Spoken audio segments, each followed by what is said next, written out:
दोस्तों Donald Trump के government के दरमियान डोनाल्ड ट्रंप के द्वारा यूनाइटेड अरब अमीरात को अनमैन एरियल व्हीकल और F-35 जैसे फाइटर एयरक्राफ्टों को देने का वादा किया गया था, पर वहीं पे जो बिडेन आने के बाद इन सभी वादों को नकार दिया गया और यूनाइटेड अरब अमीरात को एक तरीके से ऐसे एयरक्राफ्टों को खरीदने के सपने से पीछे हटना पड़ा। पर दोस्तों वहीं पे यूनाइटेड अरब अमीरात एक ऐसा देश है जिसके पास पैसा भी है और एयरक्राफ्टों को बेचने के लिए कई सारे देश तैयार भी है। रिपोर्ट के मुताबिक F-35 ना खरीद पाने के बाद जहाँ पे यूनाइटेड अरब अमीरात की तरफ से फ्रांस से बड़े मात्रा में राफेल एयरक्राफ्टों को खरीदा गया, तो वहीं पे अब यूनाइटेड अरब अमीरात चाइना से भी एयरक्राफ्टों को खरीद रहा है। तो दोस्तों यूएई चाइना के कौन से एयरक्राफ्टों को खरीद रहा है और कितने संख्या में खरीद रहा है और ये कैसे अब अमेरिका और यूनाइटेड अरब अमीरात के रिश्ते के ऊपर असर डालेगा, इसके बारे में जानने के लिए वीडियो के आखिर तक बने रहिए और चैनल को सब्सक्राइब और वीडियो को लाइक जरूर कीजिए। तो दोस्तों रिपोर्ट के मुताबिक अब यूनाइटेड अरब अमीरात और चाइना के national aerospace technology import and export corporation के बीच में जल्द ही एक डील के ऊपर हस्ताक्षर हो सकता है, जो कि 15 L-15 ट्रेनर और लाइट कॉम्बैट एयरक्राफ्टों को लेके है, जबकि इसमें पॉसिबली एडिशनल और 36 एयरक्राफ्टों को भी खरीदने का संभावनाएं हैं। असल में इस बात का जानकारी तवाजुन इकोनॉमिकल काउंसिल मतलब यूनाइटेड अरब अमीरात के defence and security acquisition authority के chief executive officer Tariq Abdul Rahim Al Hosani के तरफ से दिया गया था और उनका ये भी कहना है कि ये यूनाइटेड अरब अमीरात की तरफ से किया गया एक ऐसा प्रयास है जिसके तहत यूनाइटेड अरब अमीरात अपने एयरफोर्स को मॉडर्नाइज करना चाहता है।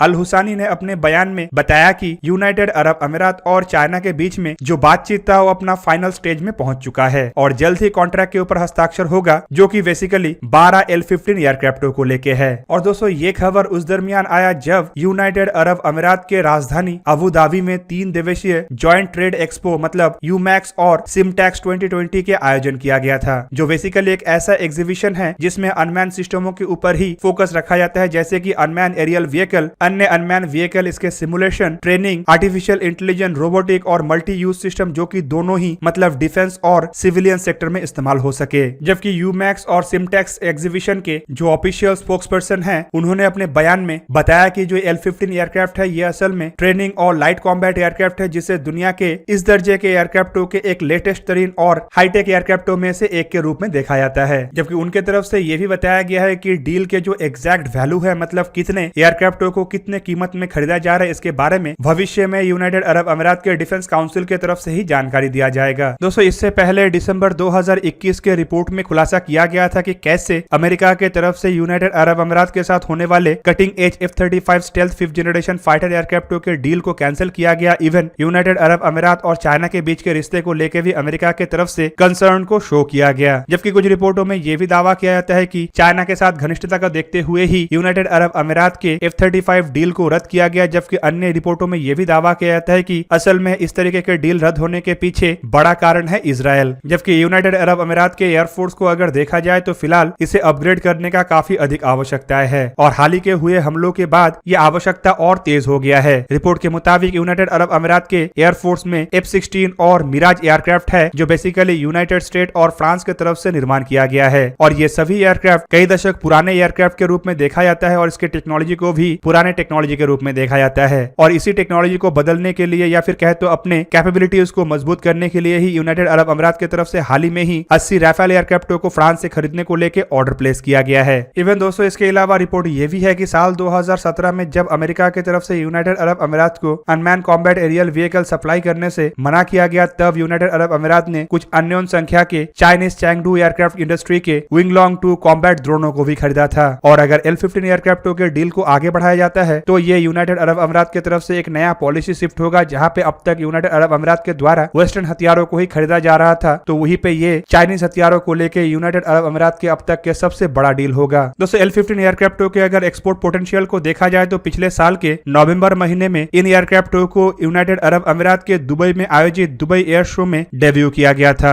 और ये असल में चाइना की तरफ से इसलिए किया गया था ताकि चाइना एयरक्राफ्टों को लेके मिडिल ईस्ट के मार्केट को एक्सप्लोर कर सके। जबकि अगर इन एयरक्राफ्टों के अब तक के एकमात्र इंटरनेशनल बायर को देखा जाए तो ये ज़ोम्बिया है, जिसके द्वारा चाइना के 6 L-15Z एयरक्राफ्ट को $100 मिलियन की लागत से खरीदा गया था। इवन बताया जाता है कि इस डील में एयरक्राफ्टों के सिमुलेटर और कुछ गाइडेड मिसाइल भी शामिल है। 2015 में भी वेनेजुएला की तरफ से चाइना से L-15 एयरक्राफ्टों को सुखोई 30 Mk2 और F-16 एयरक्राफ्टों के ट्रेनर एयरक्राफ्ट के रूप में खरीदने का इरादा जताया गया था, लेकिन बाद में फंडिंग के कमी होने के कारण वेनेजुएला के द्वारा इस तरीके के डील को आगे बढ़ाना संभव नहीं हो पाया। जबकि रिपोर्ट में यह भी बताया जाता है कि उरुग्वे के एयरफोर्स के द्वारा भी 8 L-15 एयरक्राफ्टों को खरीदने का इरादा बनाया जा रहा है ताकि ये अपने पुराने हो चुके A-37B ड्रैगन फ्लाई ट्रेनर एयरक्राफ्टों को रिप्लेस कर सके। और चाइना के सबसे क्लोज तरीन डिफेंस एलाई मतलब पाकिस्तान के द्वारा भी L-15 एयरक्राफ्टों को खरीदने का इरादा कई सालों से बनाया जा रहा है, लेकिन इन दोनों देशों में से कोई भी अब तक चाइना के साथ इन एयरक्राफ्टों को लेकर कोई समझौता नहीं किया। जबकि दूसरी तरफ यह भी बताया जा रहा है कि मलेशियन एयरफोर्स के लाइट ट्रेनर एयरक्राफ्ट और कॉम्बैट एयरक्राफ्टों के टेंडर में भी चाइना की तरफ से L-15 एयरक्राफ्टों को ऑफर किया गया है, जो कि भारत के तेजस और कई सारे अन्य देशों के एयरक्राफ्टों का भी सामना कर रहा है। दोस्तों ये L-15 एयरक्राफ्टों को अगर देखा जाए तो इसे लेके चाइनीज मीडिया का कहना है कि ये चाइना के स्टार जेट ट्रेनर है, मतलब एक तरीके से इसे स्टार मॉडल का भी खिताब दिया गया है। होंगडू कंपनी की तरफ से निर्माण किया हुआ L-15 असल में 2 सीटर 2 इंजन वाले सुपरसोनिक प्लेटफॉर्म है, जिसे चाइनीज एयरफोर्स के पायलटों के ट्रेनिंग की आवश्यकताओं को पूरा करने के लिए निर्माण किया गया था। इवन चाइना के द्वारा इन एयरक्राफ्टों को लाइट अटैक एयरक्राफ्ट का भी दर्जा दिया जाता है और कहना यह है कि ये जो एयरक्राफ्ट है ये लियोनार्डो के M346 एयरक्राफ्टों के बराबर का है। पर साथ ही साथ चाइनीज एयरफोर्स का यह भी दावा है कि इन एयरक्राफ्टों में आफ्टर बर्नर वाला इंजन इस्तेमाल किया गया है, जो इस तरीके के अन्य एयरक्राफ्टों में नहीं होता है। एयरक्राफ्टों को निर्माण करने वाला कंपनी होंगडू एविएशन इंडस्ट्री ग्रुप की तरफ से असल में इन एयरक्राफ्टों को 2 अलग अलग मॉडल में निर्माण किया गया है, जहां पे चाइनीज डोमेस्टिक वर्जन को JL-10 कहा जाता है, जबकि इसके एक्सपोर्ट वर्जन को L-15 कहा जाता है। और कंपनी का यह भी दावा है कि ये जो नया डिजाइन है ये पायलट के सेफ्टी को भी इंक्रीज करता है और साथ ही साथ कटिंग एज ट्रेनिंग को प्रोवाइड करने में भी मदद करता है। दोस्तों L-15 या फिर कहे तो JL-10 एयरक्राफ्टों को अगर देखा जाए तो इसने अपना फर्स्ट फ्लाइट 13 मार्च 2006 को भरा था और इसे साल 2010 में चाइनीज एयरफोर्स के बेड़े में इंट्रोड्यूस किया गया था। पर आपको जान के हैरानी होगा कि 12 साल बीतने के बावजूद अब तक खाली ऐसे 3 प्रोटोटाइप और 12 यूनिट के एयरक्राफ्टों का ही निर्माण करना संभव हो पाया, जिनमें 6 तो जोम्बिया के एयरफोर्स के द्वारा इस्तेमाल किया जाता है, जबकि इन एयरक्राफ्टों को बड़े मात्रा में चाइनीज एयरफोर्स भी इस्तेमाल नहीं करता है। रिपोर्ट के मुताबिक साल 2012 में चाइना की तरफ से सिर्फ 12 एयरक्राफ्टों के ऑर्डर किया गया था, जिनमें साल 2013 में कुछ एयरक्राफ्टों का डिलीवरी हुआ था, लेकिन प्रॉपर्ली सभी एयरक्राफ्टों का डिलीवरी हुआ है कि नहीं इसके बारे में चाइना भी कोई जानकारी नहीं देता है। एयरक्राफ्टों के अगर स्पेसिफिकेशन को देखा जाए तो इसका लंबाई करीबन 12.27 मीटर मतलब 40 फीट 3 इंच है, जबकि इसका विंग स्पैन 9.48 मीटर मतलब 31 फीट 1 इंच है। एयरक्राफ्ट के हाइट करीबन 4.81 मीटर मतलब 15 फीट 9 इंच है और एयरक्राफ्ट के एम्प्टी वेट 4960 किलोग्राम है, जबकि इसका ग्रॉस वेट 6500 किलोग्राम है और maximum take off weight 9500 kilogram है। इसमें 2